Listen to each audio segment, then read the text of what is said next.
할렐루야. 새벽을 깨우신 우리 성도 여러분들 주님의 이름으로 축원합니다. 우리가 이 시간에도 하나님의 말씀을 받는 귀한 예배의 시간이 되길 소망합니다.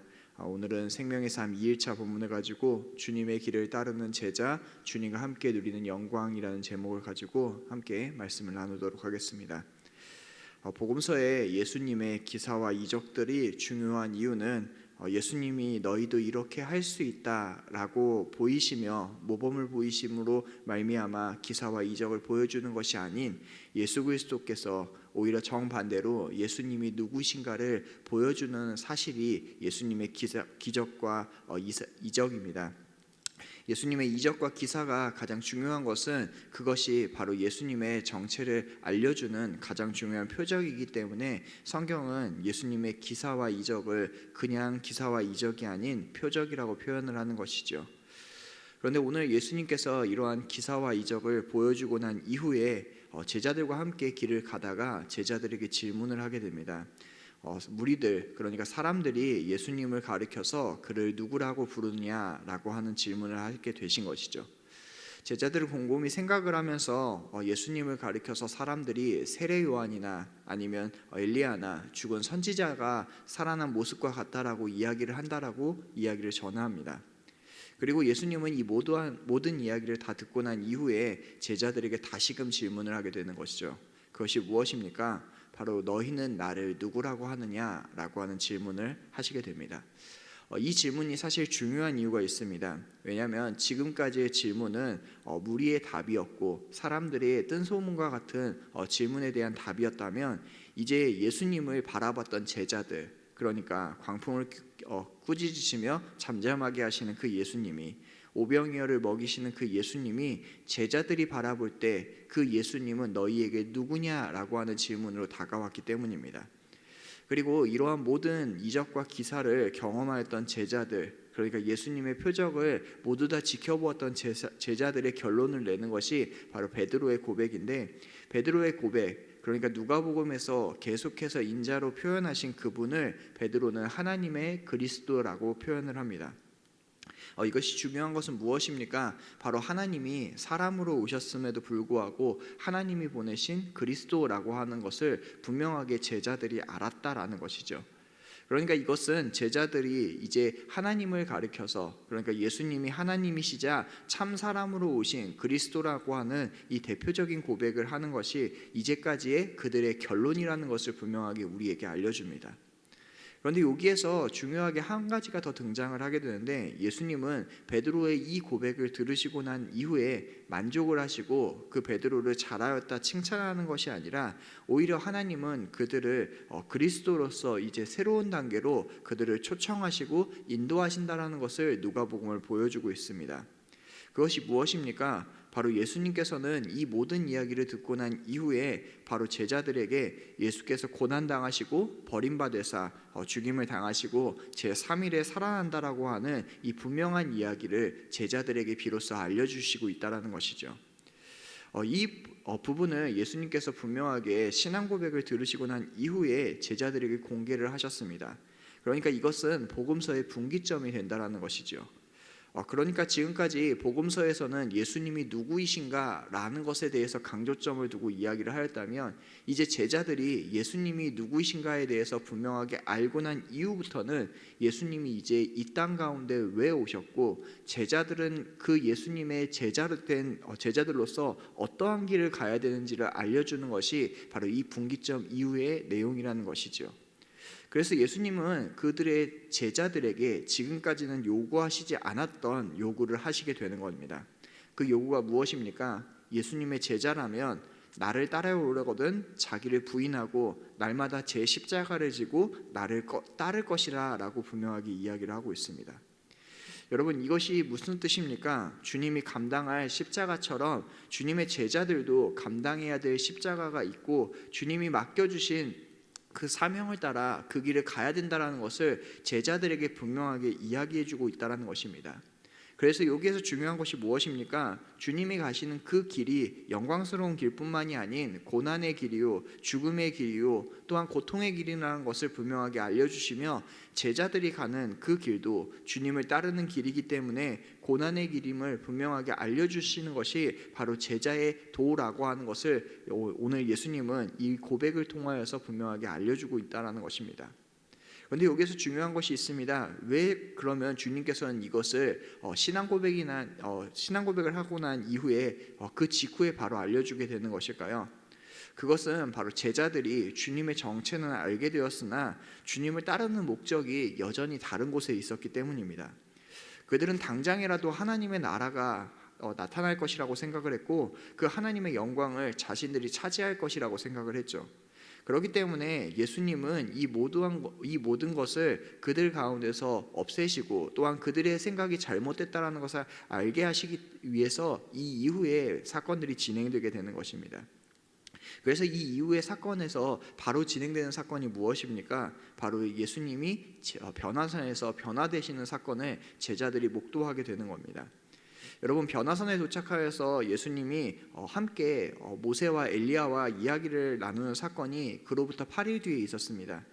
그리고 이 모세와 엘리야가 나타나서 제자들에게 알려주었던 내용은 무엇입니까? 바로 예수께서 예루살렘에 올라가셔서 별세하실 것에 대해서 이야기를 해주고 있는 겁니다. 여러분, 모세와 엘리야가 나타나서 예수님과 함께 이야기를 나누는 것은 무엇입니까? 그들이 바로 구약을 대표하는 두 명의 사람이기 때문입니다. 모세는 율법을 대표하는 사람이고 엘리야는 선지자를 대표하는 이들입니다. 그러니까 지금 하나님께서는 이 변화산의 사건을 통하여서 분명하게 제자들에게 이야기를 해주고 있는 것이 있는데, 그것은 바로 구약의 중심이 메시아 그리스도를 향한 내용이라는 것을 우리에게 다시금 상기시켜 줍니다. 그리고 그리스도의 사역의 핵심이 무엇이냐라고 이야기를 한다면, 모세의 율법과 이 엘리야를 대표하는 선지자들의 이 이야기를 합치면 그 하나님께서 이 땅 가운데 오셔서 나를 위해서 고난당하시고 죽임당하실 것이라고 하는 이 내용, 그것이 바로 구약의 핵심 내용이라는 것을 우리에게 알려주시는 것이죠.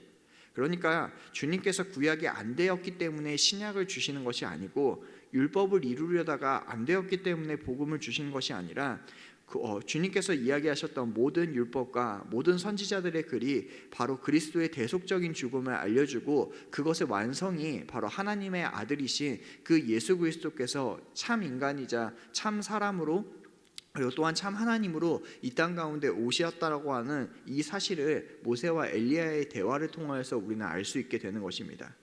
그리고 하나님은 모세와 엘리야와의 대화를 그냥 하시는 것이 아니라 그들이 맛볼 영광 중에, 그러니까 부활하시고 난 이후에 하나님의 온전한 영광을 변화산 가운데서 보여주시며, 그들이 하나님 앞에서 그들의 하나님의 정체가 무엇인지를 분명하게 알 수 있게 보여주셨다라는 것이지요.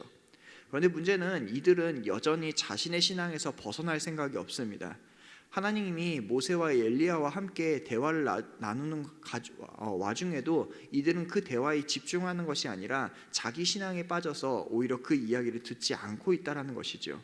그래서 하나님께서는 이 베드로의 이러한 모습 가운데에, 그 베드로의 청원 가운데 그 다음에 하나님께서 그들 가운데 이야기하시는 모습이 등장을 합니다. 여러분, 베드로의 청원은 무엇이었습니까? 그 모세와 엘리야의 말을 전혀 듣고 있지 않고 오히려 모세와 엘리야와 함께하는 이 장소가 너무나 좋다라고 이야기를 합니다. 그러니까 자기는 여기에서 초막셋을 짓고 아래에 있는 제자들을 버리고 우리가 여기에서 영원히 주님과 또한 모세와 엘리야와 영원히 살고 싶다라고 하는 고백을 그 베드로가 그 제자들과 함께 하고 있다는 것을 우리는 성경을 통해서 분명하게 알 수 있다는 것이죠. 그러니까 지금 제자들은 예수님의 정체는 알았지만 예수님의 고난을 따라갈 생각도, 또한 자기중심적인 이 신앙을 버릴 생각도 전혀 없이 오히려 주님의 주신 사명을 나몰라라 하고 그 자리에 있는 자신의 즐거움만 찾고 있다는 것이 바로 제자들의 모습이라는 것이죠. 그런데 문제는 하나님께서는 제자들이 그렇게 살지 않기를 원하셨습니다. 하나님이 제자들이 그렇게 살지 않기를 원하셔서 그 다음에 하시는 것이 무엇입니까? 바로 하나님이 친히 그들에게 이야기를 해주시는 것이죠. 성경에서는 하나님께서 친히 사람에게 그리고 많은 사람들에게 하나님의 음성이 들릴 수 있도록 외치신 사건이 3번이 있었습니다. 그것이 무엇입니까? 첫 번째로는 예수님께서 세례를 받으실 때이시고, 두 번째로는 바로 이 변화산 때이고, 마지막으로는 그리스도께서 십자가에 못 박히시기 전에 기도를 하실 때였습니다.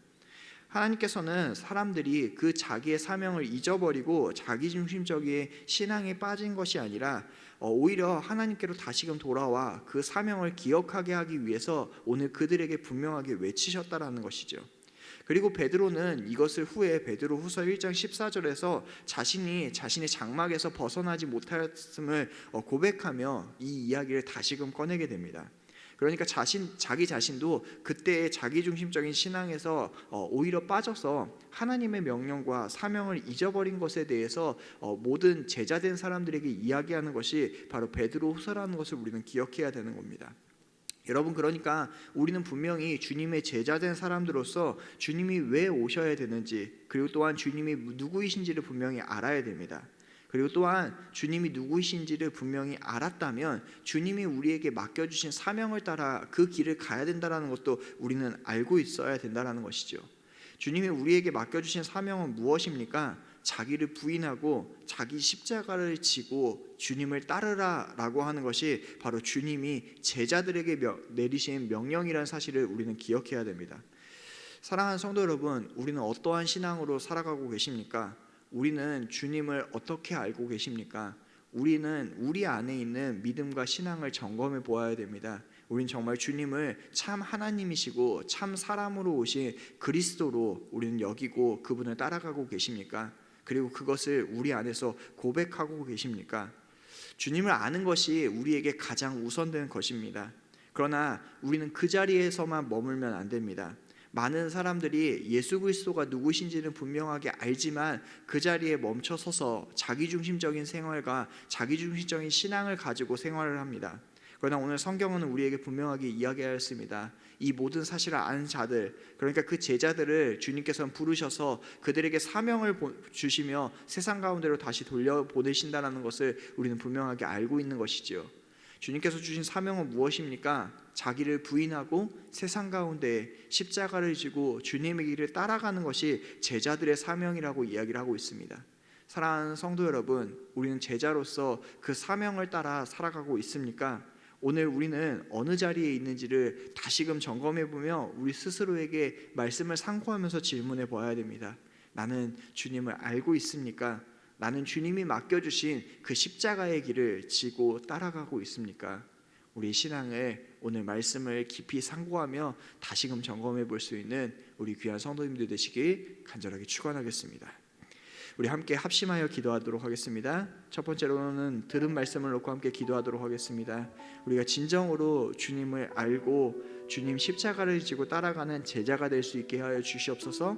둘째로는 코로나의 상황 가운데 주님 이 나라와 백성들을 치료하여 주시고 확진된 자들에게 찾아가 주셔서 그들을 위로하시고 보호하시고 치료하여 주시옵소서. 무너진 일상과 무너진 가정들이 회복되게 도와주시옵소서라고 기도하셨으면 좋겠습니다. 마지막으로 세 번째 기도하실 때는 명절 가운데에서도 주님, 우리가 주님을 전하는 그 제자로서 살아가길 원합니다. 이웃을 사랑하는 자가 되길 원합니다. 주님, 나의 힘으로는 할 수 없사오니 주님 부르신 그 사명 따라 십자가 지고 주님의 길을 따라가는 제자의 삶을 살아갈 수 있는 힘을 우리에게 부어달라고 우리 함께 통성으로 기도하도록 하겠습니다. 아버지 하나님, 우리를 부르시는 아버지 하나님, 그 부르심 가운데로 나아가길 원합니다. 아버지 하나님, 말씀을 우리에게 오늘도 주셨사오니 아버지 하나님, 그 말씀을 따라 살아갈 수 있는 저희들이 될 수 있게 도와주시옵소서. 오직 진정으로 주님을 알고 그 십자가를 지고 따라갈 수 있는 저희들이 될 수 있게 도와주시옵소서. 아버지 하나님, 이 모든 상황 가운데 아버지 하나님, 우리가 주님을 더욱더 알기 원합니다. 주님을 더욱더 사랑하길 원합니다. 아버지 하나님, 하나님을 아는 참 사람들이 될 수 있게 도와주시옵소서. 주님의 참된 제자들이 될 수 있게 도와주시옵소서. 아버지 하나님, 이 코로나 상황 가운데 아버지 하나님, 우리가 어찌할지 모릅니다. 주님 찾아와 주셔서 치료하여 주시고 보호하여 주시고 아버지 하나님 우리를 위로하여 주시옵소서. 확진된 자들의 가정 가운데 아버지 하나님 하나님의 은혜가 더할 수 있게 도와주시고 그 가정이 아버지 하나님 회복될 수 있게 도와주시옵소서. 아버지 명절 가운데 주님을 전하는 자들이 되길 원합니다. 아버지 주님의 제자된 자들이 되길 원합니다. 그러나 아버지 하나님 우리의 힘으로 할 수 없사오니 주님 우리와 찾아와 주셔서 우리를 위로하시고 우리와 함께하여 주시고 주님 때문에 우리가 죽고 예수로 사는 아버지 그런 제자들 될 수 있게 도와주시옵소서. 주님과 함께 동행하며 아버지 살아갈 수 있는 참된 제자들 될 수 있게 도와주시옵소서. 세상 가운데 하나님을 드러낼 수 있는 아버지 주님의 제자의 삶 살 수 있는 아버지 하나님 저희들 될 수 있게 도와주시옵소서. 사랑이 많으신 아버지 하나님 감사합니다. 오늘도 우리에게 말씀을 주셔서 주님이 누구이신지를 알 수 있게 도와주시고 또한 우리에게 맡겨주신 사명이 무엇인지를 알게 해주셔서 너무나 감사합니다. 주님 우리가 다른 길을 따라가는 것이 아니라 오직 하나님을 알고 하나님을 닮아가며 주의 길을 따라가는 그런 참된 제자의 길로 아버지 살아갈 수 있는 저희들이 될 수 있게 도와주시옵소서. 아버지 하나님 세상을 살아가는 것이 너무나 두렵습니다. 코로나의 상황 가운데 우리가 너무나 지치고 두렵고 어찌해야 될지를 모릅니다. 주님 찾아와 주시고 보호하여 주시고 속히 치료하여 주시옵소서. 또한 아버지 하나님 명절 가운데 많은 일가 친척들을 만나게 됩니다. 아버지 하나님 그들에게 그리스도를 나타내고 이웃을 사랑하는 제자의 삶을 살아갈 수 있게 주님 우리와 함께 동행하여 주시고 힘을 부어 주시옵소서. 오늘 하루도 주님과 함께 동행하길 원합니다. 주님 또한 수요 예배 가운데 함께하여 주셔서 아버지 하나님 말씀을 통하여서 우리에게 하나님을 알려주시고 깨달음을 주실 수 있는 귀한 예배의 시간 될 수 있게 도와주시옵소서. 감사드리며 사랑이 많으신 예수님의 이름으로 기도드렸습니다. 아멘.